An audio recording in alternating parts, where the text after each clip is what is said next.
बैठकीचे आजचे स्वरूप नेहमीपेक्षा गंभीर होते. प्रत्येकाच्या तोंडावर काळजीचा भाव स्पष्ट दिसत होता. गन्ना मास्तर मांडी घालून आणि हुनवटीला डाव्या हाताच्या तळव्याचा आधार देऊन भुईकडे बघत होता. रामा खराताच्या कानावर ठेवलेली बिडी जागची हल्ली नव्हती. काड्याची पेटी ही समोर सतरंजीवर सुन्न पडून होती. शिवा जमदाडे डोळे मिटून स्वस्थ बसला होता. मनातल्या मनात तो तुकाराम बुवांचा कुठला तरी न आठवणारा अभंग आठवू पाहत होता. बाबू पैलवान उशी घेऊन थोडा वेळ लवंडला होता. बोटांच्या नखांनी सतरंजीच्या दशा उपटण्याचा चाळा करीत होता.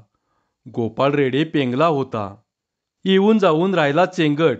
तो मात्र टक्क डोळे उघडे ठेवून मांडीवर मांडी टाकून आळीपाळीने सगळ्यांच्याकडे बघत राहिला होता. मधून मधून कोरड्या ओठावरून आपली ओली जीभ फिरवीत होता. त्याला काही बोलावेसे वाटत असावे, पण कुणीच काही बोलत नसल्यामुळे तोही गपचीप बसून होता. मांडीला रग लागली की मधून मधून मांडीची रचना बदलत होता. वातावरण गंभीर व्हायला तसेच कारणही घडले होते. तुक्या कलालाने गावात नुकतेच देशी दारूचे दुकान उघडले होते आणि लोकांची तिथे गर्दी होत होती. गावात यापूर्वी दारूचे दुकान अजिबात नव्हते. ती सुधारणा तुक्या कलालाने करून टाकली होती. आजपर्यंत गावातल्या लोकांना फारशी दारूची चटक नव्हती. 10-5 लोक कुठंतरी जाऊन केव्हा तरी पिऊन येत, पण चिंता करावी अशी परिस्थिती नव्हती. पण आता गावात राजरोज दारूचे दुकान निघाले म्हणजे काय? व्यसनी माणसं तर तिथं धडपडणारच, पण बाकीचेही हौसेने जाणार, चव बघणार. म्हणजे बघता बघता सबंध गाव बाटलाबाईच्या मगरमिटीत जाणार. गावाचा सत्यानाश होणार. ही घटना गंभीर नव्हती तर काय? ही गोष्ट घडू नये यासाठी काय उपाययोजना करावी? बैठकीत याच गोष्टीवर खल चालू होता. बोलून बोलून दमल्यामुळे आपोआपच मध्यंतर झाले होते. जो तो चिंतामग्न मुद्रा करून या प्रश्नाचे गांभीर्य आपल्याला पूर्ण जाणवले आहे असे दाखवून देत होता. वेळ नेहमीप्रमाणे रात्रीचीच होती. जेवणीखाणे आटोपल्यामुळे रस्त्यावर सामसूम होती. विजेच्या दिव्याचा उजेड फिकट झगमगत होता. मधून गार वाऱ्याचा झोत येत होता. गना मास्तराने कधी नव्हे ते घरातून चहा मागवला होता. तो आल्यावर मंडळींचे चेहरे जरा मोकळे झाले. त्यातून पुन्हा 2 संपूर्ण कप बश्या आणि एक नुसताच कप आला. त्यामुळे आधी चहा कुणी घ्यायचा असा एक भाव सगळ्यांच्या मुद्रेवर उमटून गेला. बाबूने चटदिशी उठून एक चांगला कान असलेला कप उचलला. चहा बशीत ओतून त्या पाण्याला फुर्र केले. मग ओठांची एखाद्या पिस्टनसारखी मागे पुढे हालचाल करीत त्याने तो पिऊन टाकला आणि चेंगटाकडे रिकामी कपबशी सरकवून म्हणाला, "ये, आधी इसळून आण कपबशी. जा, पळ, मग घे तू." चेंगटाला ते आधीच कळले होते, पण तोपर्यंत दुसरी कपबशी रामा खराताने उचलली होती. कप शिवा जमदाड्याने तोंडाला लावला होता. गना मास्तरकडे तेवढाच संच होता. विसळल्याशिवाय चहा मिळणे शक्यच नव्हते. नानाने समोरची कपबशी उचलली आणि तो उठला. तेवढ्यात रामा खरात म्हणाला, "अय, हे पण घेऊन जा. तुला आणि गना मास्तरला होईल. जा, लवकर आण." चेंगट दोन्ही कप उचलणारच होता, पण तेवढ्यात गना मास्तर म्हणाला, "नको नको, राहू दे. बस चेंगट तू. बायको इसळील की आमची." "आव इसळू दे की. त्याला काय उद्योग आहे पोकलीच्याला." नुसतेच हसून गना मास्तर कपबशी उचलून आत गेला. तो स्वतःच आत जाण्याचे कारण इतकेच होते की चेंगट घरात आलेला त्याच्या बायकोला फारसे आवडत नव्हते. तो गाढवासारखा काहीही विचित्र बोलतो आणि घोड्यासारखा खिंकळतो असे तिचे मत होते. गना मास्तरने पुन्हा 2-3 कप भरून आणल्यावर दोघेही प्यायले. गोपाळ रेड्याने चहा डोसला. सगळ्यांच्या चेहऱ्यावर टवटवी आली. रामाने इतका वेळ कानाशी लावलेल्या बिडीला प्रेमाने कुरवाळले आणि ती पेटवून एक दणदणीत झुरका घेतला. शिवा जमदाड्यानेही पिशवीतली चिमूटभर तंबाखू तोंडात सोडली आणि मोठी मजेशीर गुळणी धरली. एव्हाना बाबूचीही झोप गेली. तो नीट उठून बसला. हसऱ्या तोंडाने इकडे तिकडे बघू लागला. चेंगटाने तोंडातल्या तोंडात प्यायलेल्या चहाची चव पुन्हा एकदा घेतली. रेड्याने जांभई देऊन उरली सुरली झोप घालवली. तोही हुशार झाला. मग रामा खरात म्हणाला, "बघा, चहाची मजा काही वायलीच आहे. चांगला चहा प्यावा आणि गपचीप कामधंदा करावा. ते सोडून दारूचं काय खूळ पसरलंय ते कळना." बाबू मध्येच बोलला, अर च्या परीस दुधाची मजा लई. पर लोकासनी अक्कल कुठं हाय. रोज सकाळच्या पारी उठावं आणि चरबी तोंडाला लावावी. सगळे माहीत असून ही मध्ये तोंड घातल्याशिवाय नाना चेंगटाला गप बसवत नसे. तो म्हणाला, ते खरं बाबूराव, पर आमच्याकडं चरबी सुदूक नाही, तर मग दूध आणायचं कुठून? बाबू एकदम भडकला. मग पे जा दारू. हा, लाव गलास तोंडाला. आता मी दारूबद्दल काहीतरी बोललो का? नाही नाही, ढोस दारू. चांगली पकालभर ढोस आणि पड गटारीत. असं काय पेल्यावानी बोलालास तू बाबू? नुसतं दारू म्हणलं की चढती का काय तुला? यावर गोपाळ हा हा करून हसला. रामा खराताने अशी आग लावल्यावर मग तर बाबू चवताळलाच. त्याने एकदम आपले तोंड भीषण केले, पवित्रा घेतला.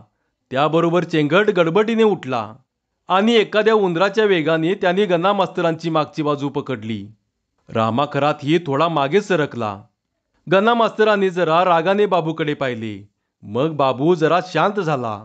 नुसताच डोळे मोठे करून इकडे तिकडे पाहत राहिला. वातावरण थोडे शांत झाले. हे पाहून गन्ना मास्तर निषेधाचा सूर काढून म्हणाला, काय मर्दानू हे? आपण बोलतोय काय आणि करतोय काय? छा. शिवा जमदाड्याने तत्परतेने मान हलवली. हे मात्र खरं हाय. तुकोबांनी म्हणून ठेवलेलं हाय. काय? काय म्हणून ठेवलंय? चेंगटाने उत्सुकतेने विचारले. बोले तैसा चाले त्याची वंदावी पाऊले. हा हा. थोडा वेळ पुन्हा शांतता पसरली. मग गन्ना मास्तरानेच पुन्हा सुरुवात केली. मला तर वाटतंय गावाचं वाटोळ व्हायचा टाइम नजदीक आलाय.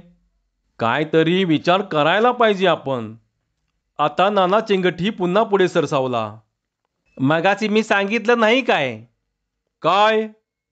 अहो 8 दिवस झाल्या दुकान निघून, तर ही गर्दी व्हायला लागली या.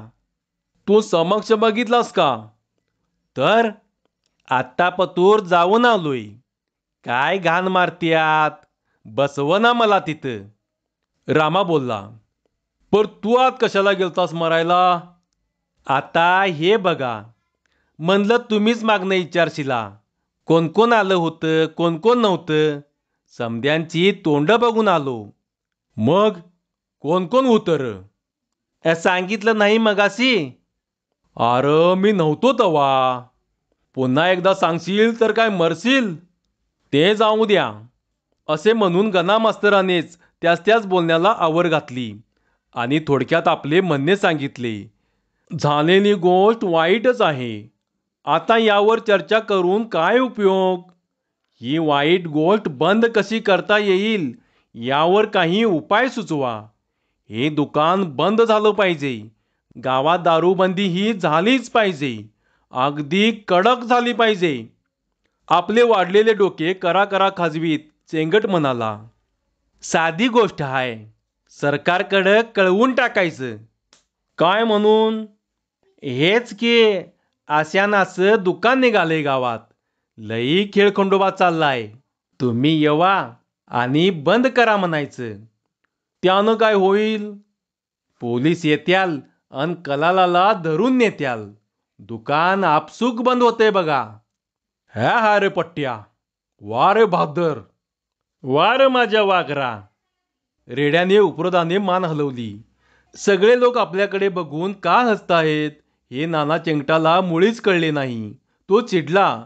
एकूण आपल्या मंडळीत गुणांचं कौतुक नाही, हीच गोष्ट खरी.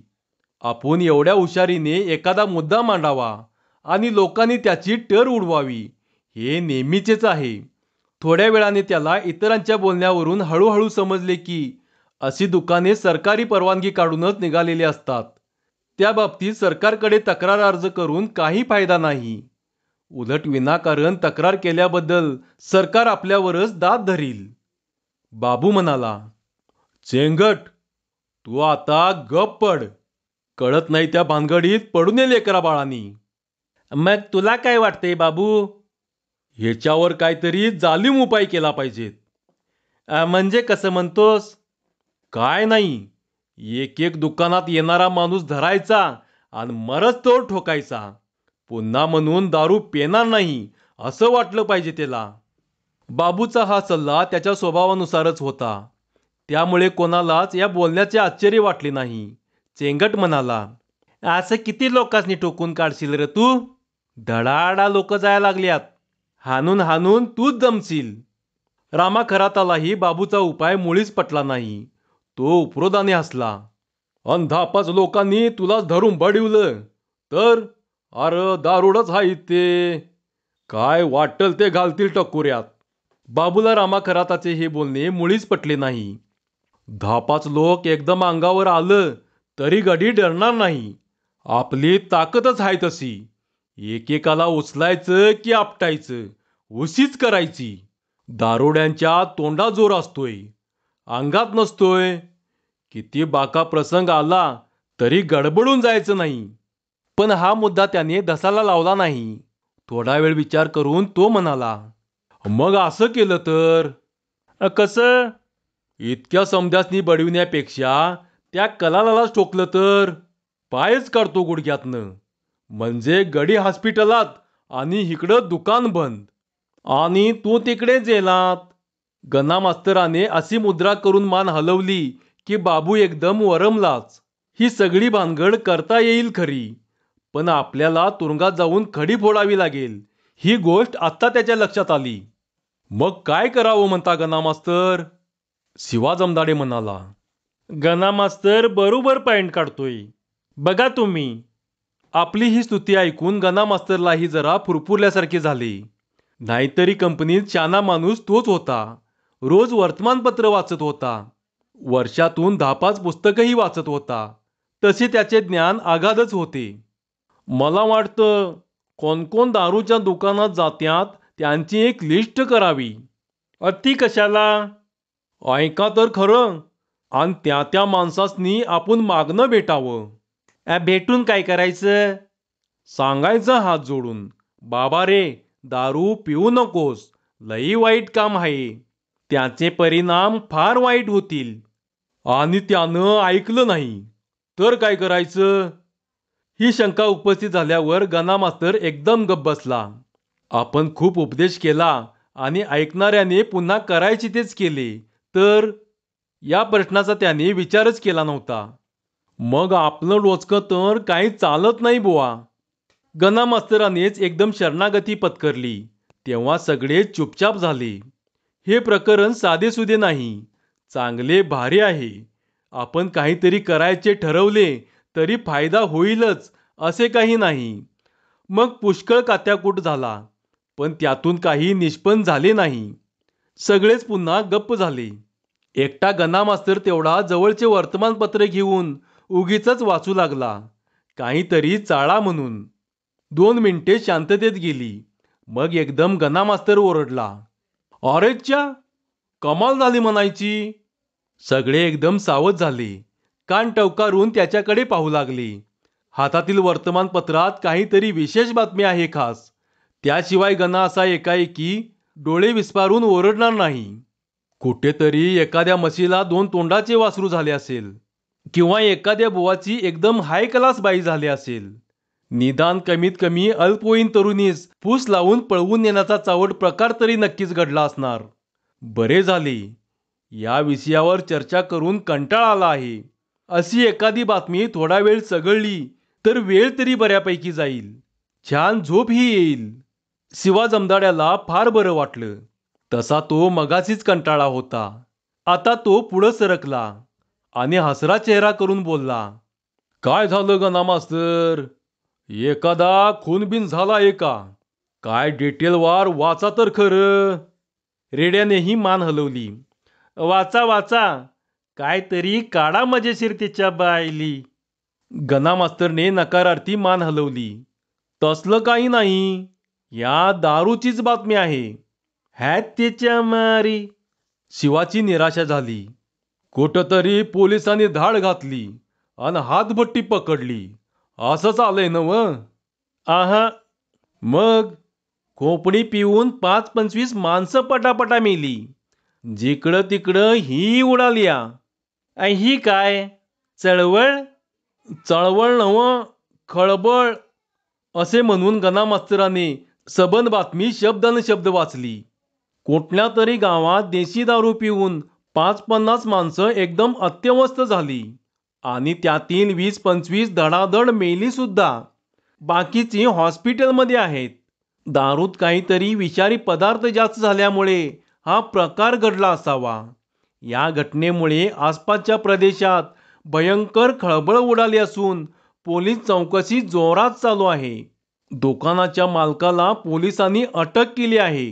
दुकान तर केव्हाच सीलबंद झाले आहे.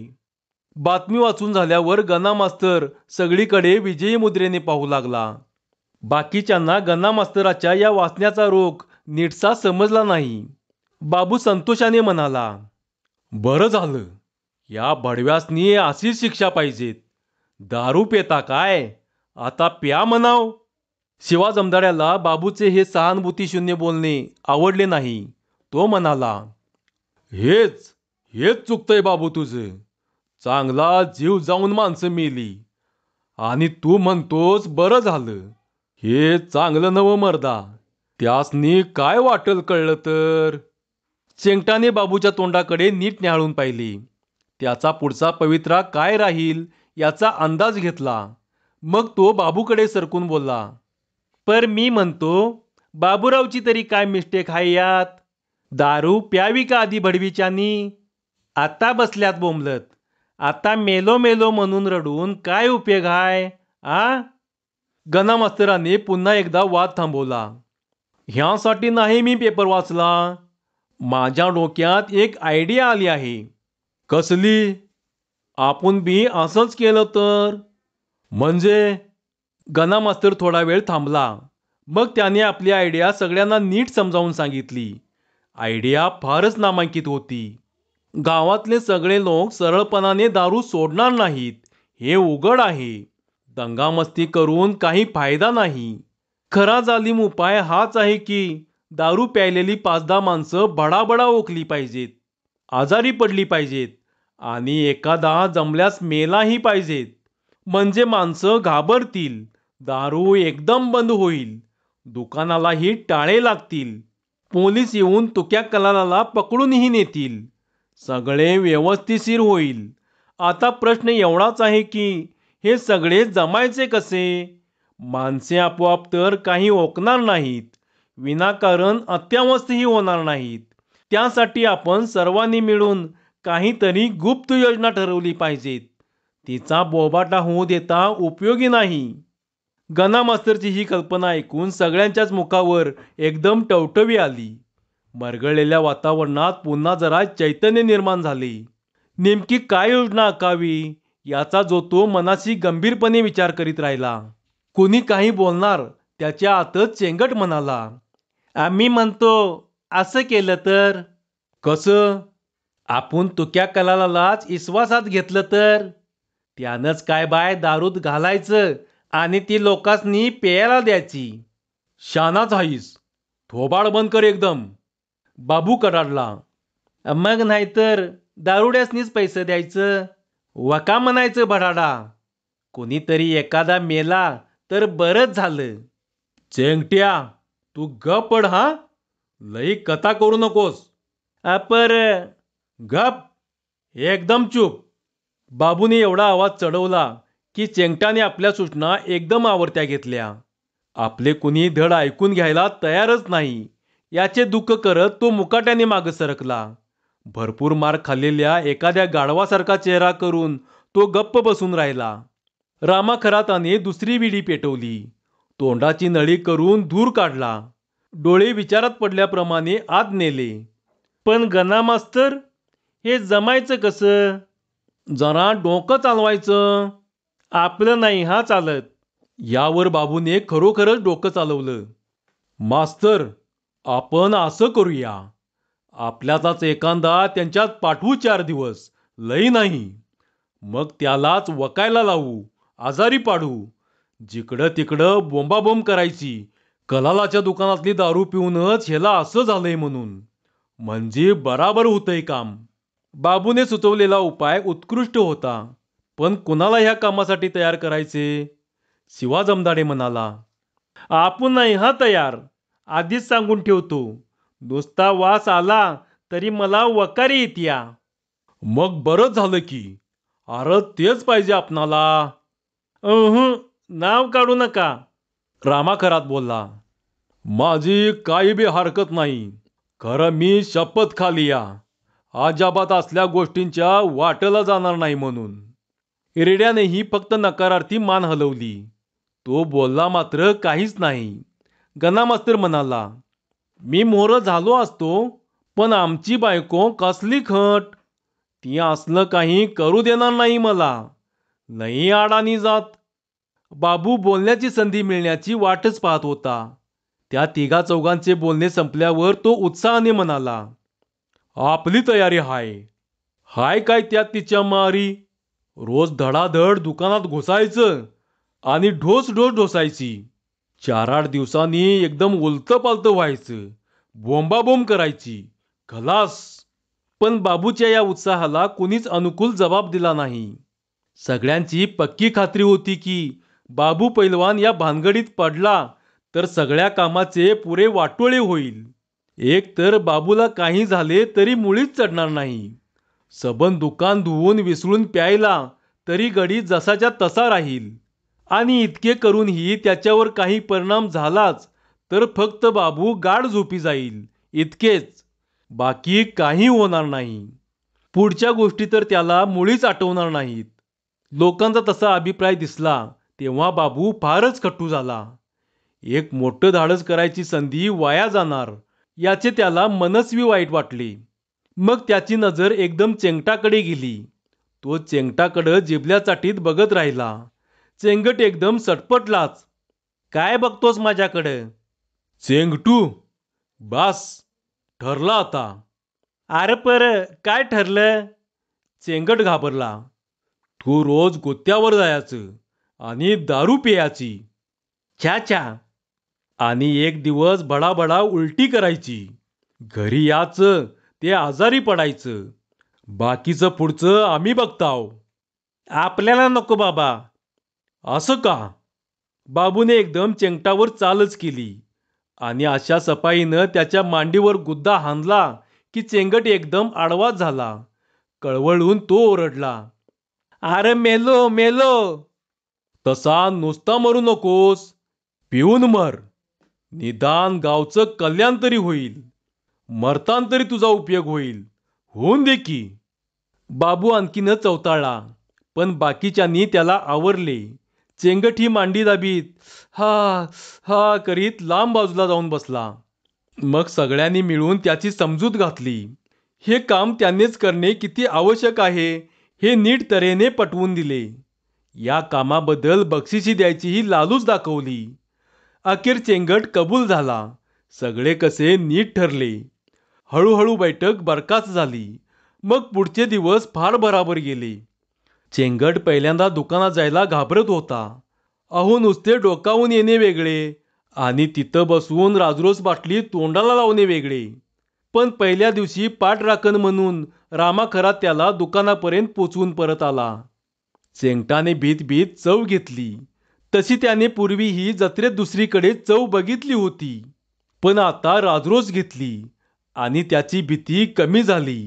हे पेय आपण समजतो तितके वाईट नाही असे त्याचे पहिल्याच दिवशी मत झाले. त्या दिवशी तो गुपचूप घरी येऊन बाहेरच्या बाहेर कट्ट्यावर झोपला. दुसऱ्या दिवशी त्याची आणखी थोडी प्रगती झाली. दुकानात बसल्या बसल्या त्याने आणखी एखादा ग्लास जास्ती तर मारलाच, पण दुसऱ्याच्या गळ्यात पडून तासभर मजेशीर गप्पा गोष्टीही केल्या. मध्येच थोडा वेळ तो रडला देखील. तिसऱ्या दिवशी मात्र तो झोकांड्या खातच घरी गेला आणि आरडाओरडा करून त्याने सगळी आळी दणानून टाकली. नाना चेंगट दारू पितो ही आश्चर्यकारक बातमी सगळ्या गल्लीत झाली आणि त्याला बघायला अख्खी गल्ली गोळा होऊ लागली. आणखी 2 दिवसांनी त्याने भर रस्त्यात दुसऱ्या एका दारुड्याशी चक्क मारामारी केली. त्याला पालथे पाडून चेंगट त्याच्या उरावर दणकन बसला. तेव्हा सगळ्या गावाने तोंडात बोटे घातली. आतापर्यंत गावातली पोरं टोरं ही चेंगटला घाबरत नव्हती. पण आता अंधार पडल्यावर चेंगट आला असं म्हटल्यावर ती भिवून पळू लागली. फार काय, चेंगटने नुसतं केले तरी मोठी माणसे ही दचकून बाजूला सुरू लागली. 4-8 दिवसातच चेंगटने अशी जोरदार प्रगती केली. एकदा तर भर रस्त्यात बाबू पैलवानालाच चल होऊन जाऊ दे तुझी आणि माझी असे म्हणून आव्हान दिले. मग तर लोकांची खात्रीच पटली की नाना चेंगट आता भलताच जोरात आहे. अंधार पडला की गडी सगळ्यांनाच भारी होतो. बघता बघता 8-10 दिवस निघून गेले. नाना चेंगटाची या काळात बरीच प्रगती झाली. तरी त्या कामाची प्रगती काहीच दिसेना. तेव्हा कंपनी चिंतातूर झाली. एकदा रागारागात बाबू स्वतःच उठून नाना चेंगटाकडे सकाळीच गेला आणि त्याला झोपेतून उठवून म्हणाला, चेंगट्या, काय विचार काय हाय? गाढवा आमच्या वर्गणीच्या पैशान दारू डोसतोस आणि गावातनं रोज बोंबलत हिंडतोस. आजारी कवा पडणार तू? चेंगट कसानुसा चेहरा करून बोलला, बाबू, अरे पेल्यावर ध्यानातच राहत नाही बघ. आणि आत्ताशी कुठं वळकी पाळकी झाल्यात. आता ह्या पुढं बघच तू करतो का नाही काम. बघ हा, नाहीतर कंबाड्यात लात घालीन. नाही नाही करतो की. काय काय करशील? काय काय करू? बाबूने पुन्हा नीट सगळी योजना त्याला समजावून सांगितली. नानाने मिठाचे पाणी पिऊन गुत्त्यावर जायचे. दारू पिल्यासारखे लोकांनी दाखवायचे. मग भडाभडा ओकायचे, हातपाय झाडायचे. बरं वाटत नाही म्हटल्यावर आम्ही सगळे उचलून तुला घरी नेऊ. तू अस्वस्थ आहेस असा आरडाओरडा करू. हा सगळा दारूचा प्रताप. त्यात काहीतरी मिसळलेलं आहे असं सगळ्यांनी सांगू. म्हणजे लोक घाबरतील आणि दुकान आपोआप बंद होईल. नानाने मान हलवली. 1-2 दिवसात त्याप्रमाणे घडवून आणण्याचे आश्वासन दिले. झाल्यास आणखी एका दोघांना अस्वस्थ करतो अशी गॅरंटीही दिली. मग बाबू वाट बघत राहिला. सगळी कंपनीही वाट पाहत राहिली. आणखी 1-2 दिवस असेच गेले. पण निराळे काही घडलेच नाही. उलट नाना चेंगटाने आरडाओरडा करीत आणखी 2-4 ठिकाणी हाणाहाणी केली एवढीच बातमी कानावर आली. 2 दिवसांनी मात्र एकाएकी विलक्षण गोष्ट घडली. गावातल्या लोकांपैकी 10-5 लोकांना रात्रीत एकाएकी जुलाब उलट्या सुरू झाले. वांत्या झाल्या. काही जण गडाबडा लोळू लागले. 1-2 तर एकदम डोळेच पांढरे केले. सगळ्या गावात गडबड उडाली. या दारूनेच काहीतरी अनर्थ केला आहे असं जो तो एकमेकांना सांगू लागला. लोकांनी बैलगाडीत घालून 2-4 तालुक्याच्या गावाला सरकारी दवाखान्यात नेले. तुक्या कलालाच्या दुकानापाशी ही गर्दी जमली. भांडाभांडी झाली. तुक्या कलाल दुकानाला टाळे लावून गावातून निघून गेला. दुकान 4 दिवस बंद राहिले. कंपनीने केलेली योजना कशी बरोबर पार पडली. येऊन जाऊन नाना चेंगट मात्र तसाच अपूट राहिला. त्याला स्वतःला या भानगडीत काहीच झाले नव्हते. 4-6 दिवसांनी बैठक भरली. तेव्हा हीच चर्चा सुरू झाली. नानाने काम बरोबर केले, पण त्याला स्वतःला काहीच कसे झाले नाही. इतकी हुशारी त्याने कशी दाखवली आणि इतक्या लोकांना त्याने आजारी कसे पाडले. रामा खरात बिडीचे टोक कुरवाळीत म्हणाला, बेन तसं हुशार आहे बरं का. त्याच्या दिसण्यावर जाऊ नकोसा.